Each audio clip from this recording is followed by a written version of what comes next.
오늘은 문법 요소에 관련된 수업을 좀 해드리겠습니다.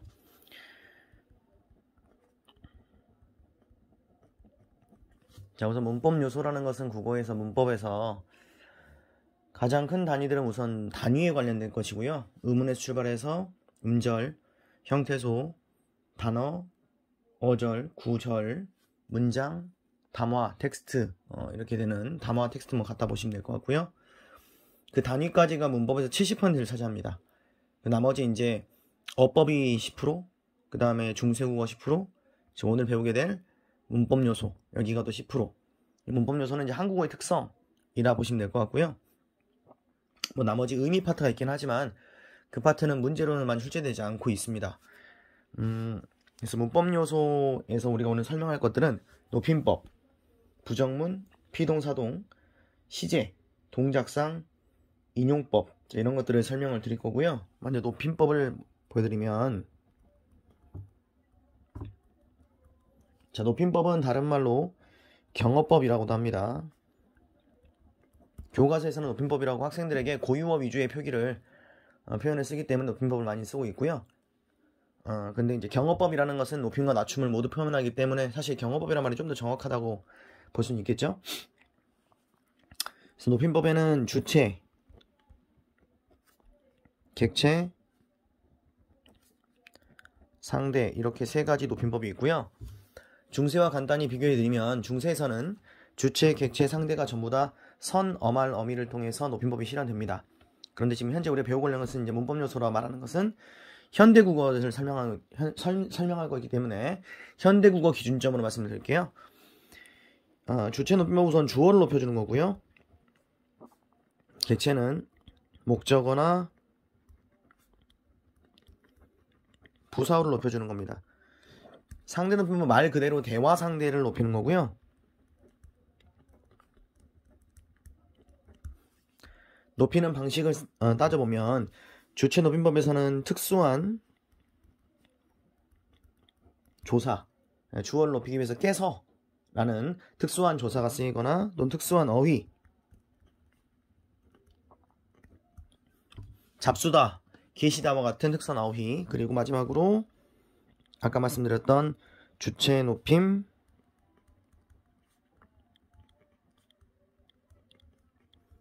선어말 어미 이렇게 세 가지 요소를 통해서 주체 높임법이 실현되고 있습니다.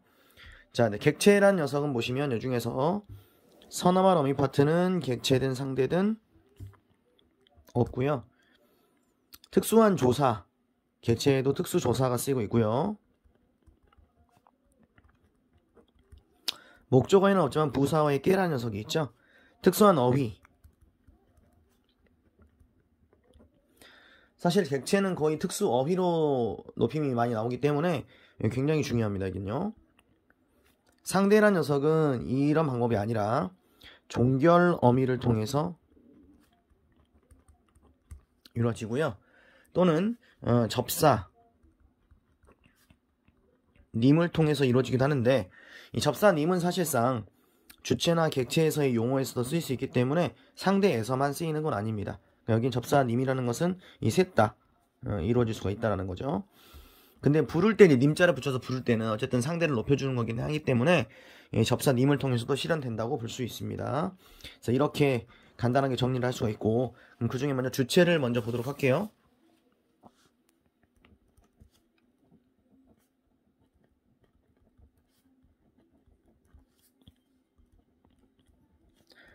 할머니가 나에게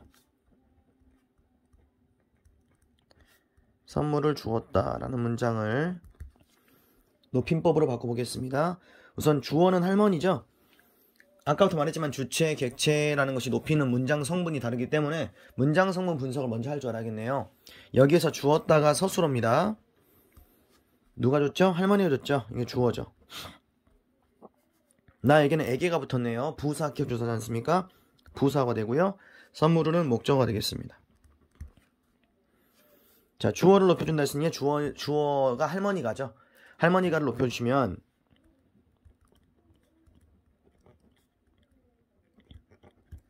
할머니께서라고 특수한 조사가 쓰였습니다. 나에게 선물을 주시었다. 시라는 주체 높임, 선, 어말, 어미가 쓰였습니다. 이렇게 해서 주어를 높인다는 거죠. 자, 보니까 이건 할머니를 직접 높였죠. 이게 주체 높임법 중에서 어떤 거다?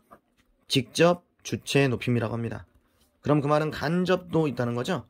자, 간접이란 것은 그 대상의 행동 또는 뭐 장기 기관, 신체 부위 또는 뭐 소유물, 자식 이런 것들 높여주는 것을 간접 주체 높임이라고 그래요. 그럼 간접 주체 높임의 예시를 한번 들어드릴게요.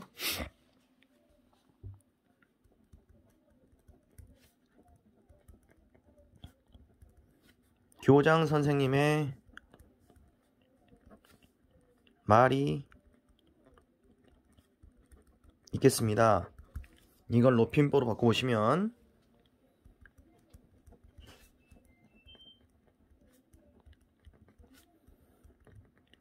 교장 선생님의 말씀이 있으시겠습니다.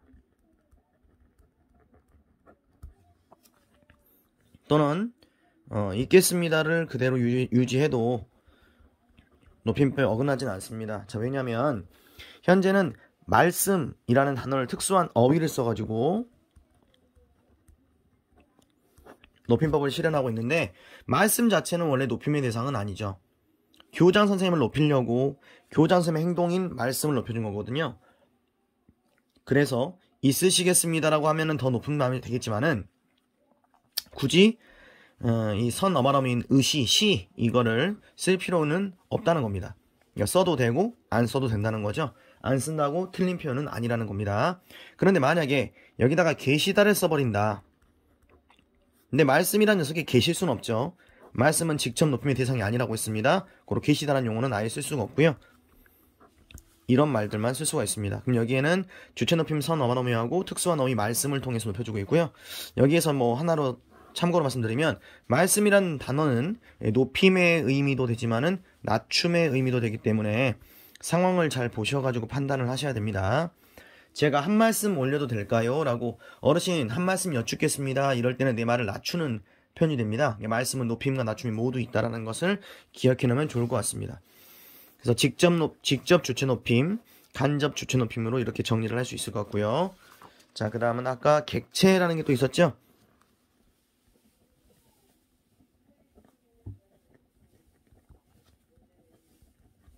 자, 객체는 목적어나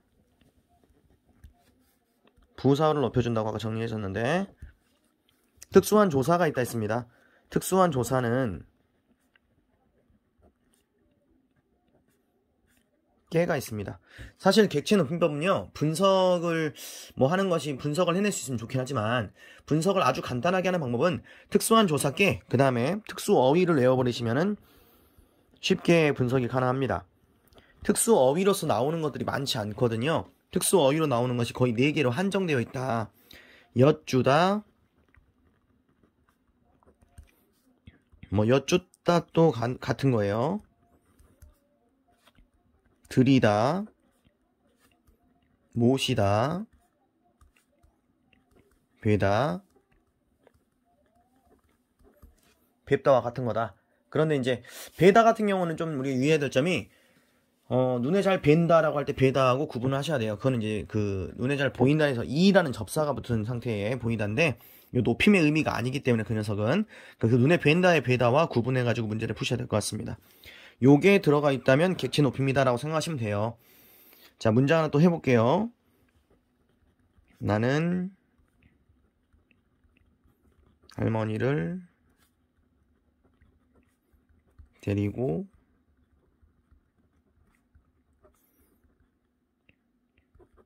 병원에 갔다라는 문장이 있을 때 목적어가 이거죠. 우선 문장 성분을 구분해 보시면 서술어, 부사어, 목적어, 주어입니다. 이 녀석을 높여야겠네요. 를 이라는 목적어에 쓰이는 특수한 조사는 없습니다. 이 특수조사 깨는 에게란 녀석이 깨로 바뀐 거기 때문에 부사어에만 쓰이고요. 목적격 조사에는 특수한 조사가 없어요.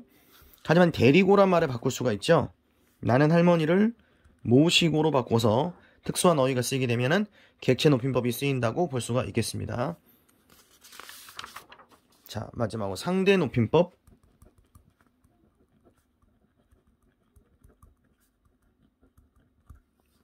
대화 상대 높여준다 했죠? 이것은 종결 어미를 통해서 이루어지고요. 자, 문제 푸는 꿀팁은 문제에서 대화 상황을 제시하면 상대 높임법은 무조건 쓰인 겁니다. 대화 상황에서 반말을 하든 존댓말을 하든 어쨌든 간에 반말도 이 상대 높임법의 문체, 말투에 해당이 되기 때문에 무조건 쓰인다고 보시면 돼요. 문제에서 보기에다가 대화 상황을 줬다. 그럼 거기에는 무조건 기본적으로는 상대 높임법을 쓰이는 거다. 자, 그래서 6단계의 높임법이 있죠. 표를 이렇게 만들 수 있을 것 같은데요.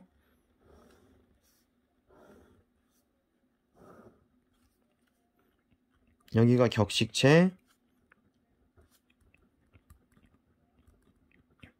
비격식체, 여기는 다른 명칭.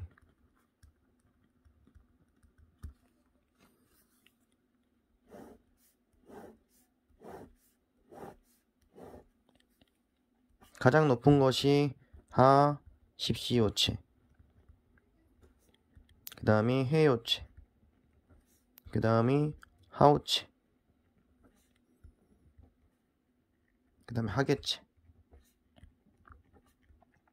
그 다음에 해체,